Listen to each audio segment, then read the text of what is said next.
why did Putin attack Ukraine now is because he felt the moment was right. And he did this without apparently consulting even those closest to him in the Kremlin. This is the story of a spy who has the fate of tens of millions of people in his hands. And what about humanitarian aid getting into Mariupol? We are besieged. I repeat, we are besieged. Get a deeper understanding of the Russian invasion of Ukraine, in-depth or bite-sized. Listen on BBC Sounds. This is actually the main road out of the capital, and a whole line of traffic trying to get out.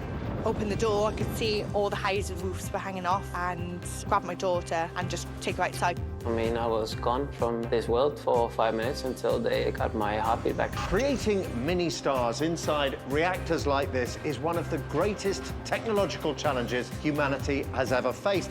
The BBC News Channel. More than just the headlines.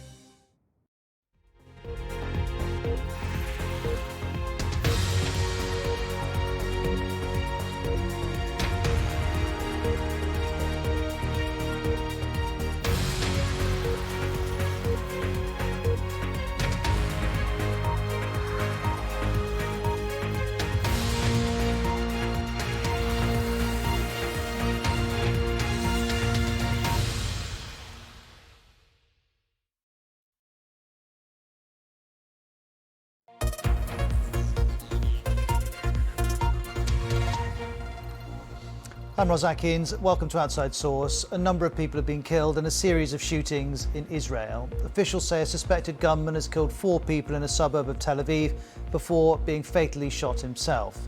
In peace talks in Turkey, Russia says it will drastically reduce combat operations around Ukraine's capital Kiev and the city of Chernihiv. But America says it will be judged by its actions. There is what Russia says, and there is what Russia does. We're focused on the latter. And what Russia is doing is the continued brutalization of Ukraine. In other news, 20 police fines for breaking lockdown rules in Downing Street and at other UK government events have been, we know they're going to be issued by the police. Boris Johnson, we're told by Number 10, has not received one, but police say there could be more. And the Queen has attended a memorial service for Prince Philip, accompanied into Westminster Abbey by Prince Andrew.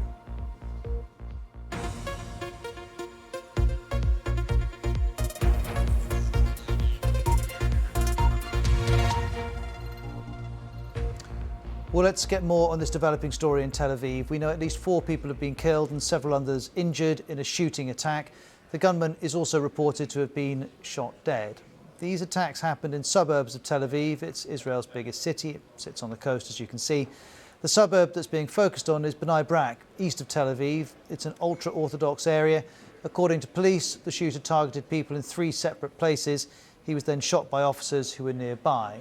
We earlier heard a report of a separate attack in a neighbouring town. There's been no further information on that. Israel's ambulance service is treating a number of victims at several scenes in Bnei Brak. It's worth mentioning that in the past week there have been 2 fatal attacks that were carried out by people who've said they have links to Islamic State. And in response to this, Israel's government has ordered a wave of arrests. Well, let's try and find out more about this. Our Middle East correspondent Yolan Nell is with us. Yolan, I know you've spent the last few minutes trying to get the latest information. What more can you tell us, please? I mean, the picture is still